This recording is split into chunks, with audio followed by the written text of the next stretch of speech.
तीसरा, मुझे लगता है कि देश के सामने एक बड़ी चुनौती टेररिज्म और मिलिटेंसी भी है। दुर्भाग्य से हमें एक ऐसा पड़ोसी मिला है जो मानता ही नहीं है। मुझे लगता है कि जो मैं विवरण ज़्यादा डिटेल में नहीं जाना चाहता हूँ, लेकिन मैं कहना चाहता हूँ परिस्थितियाँ बहुत बदली हैं।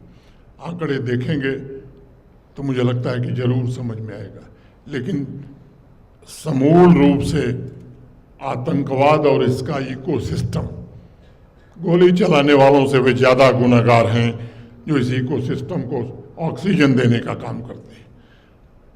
हमारी सुरक्षा बलों के जवान, जम्मू कश्मीर पुलिस प्रशासन, सब लोग मिलकर के कोशिश कर रहे हैं, लेकिन आपसे मैं निवेदन करना चाहता हूं, कभी कभी हम बड़े गफलत में पड़ जाते हैं।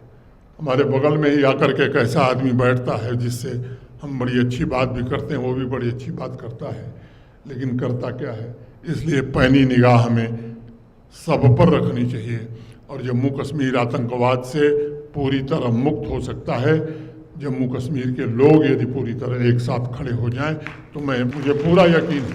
और ये जम्मू कश्मीर के लिए बड़ा आवश्यक है, ये बड़ा आवश्यक है। कुछ लोग सोचते होंगे कि हमको क्या फ़र्क पड़ता है, हम अपना काम करते हैं, लेकिन फ़र्क पड़ता है।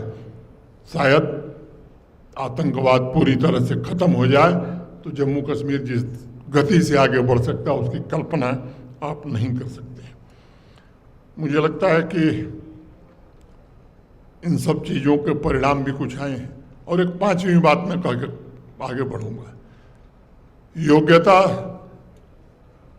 के साथ जब अन्याय होता है तो मुझे लगता है दिक्कतें होती हैं किसी क्षेत्र में, राजनीति के क्षेत्र में, सामाजिक काम के क्षेत्र में, प्रशासन में। जब अयोग्य व्यक्तियों को पद मिलता है तो देश और राज्य का बड़ा नुकसान होता है। शिक्षा का क्षेत्र हो, व्यवसाय का क्षेत्र हो, जहाँ भी आप देखें।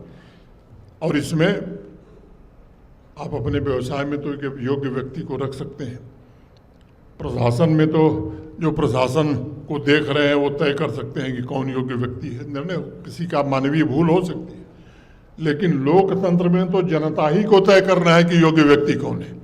और उसमें अगर जनता अपने कर्तव्य से च्युत हो जाती है तो मैं समझता हूं कि देश का बहुत बड़ा नुकसान करती है।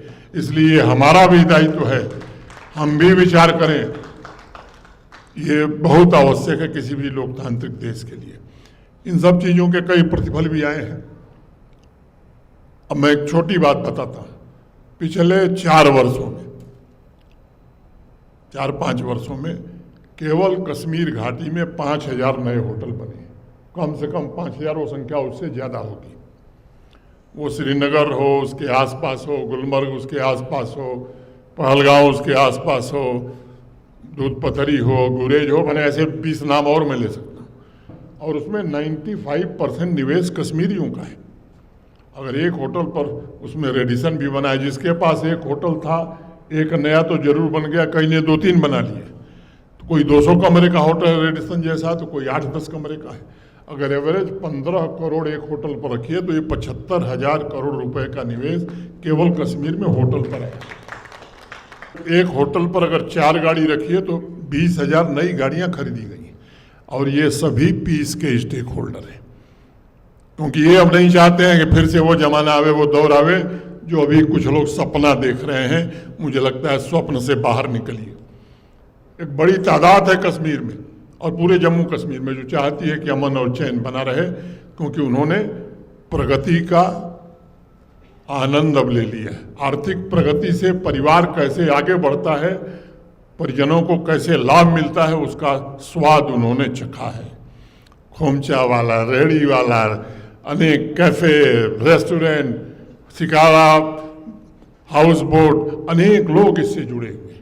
मैं समझता हूँ ये सच है कि परिस्थितियाँ बहुत बदली हैं, लेकिन थोड़ी भी सावधानी हटी, दुर्घटना घटी। कुछ लोग इसी के इंतजार में हैं, लेकिन माता वैष्णो देवी उनको कभी अवसर नहीं देने वाली हैं, वो निराश ही होंगे।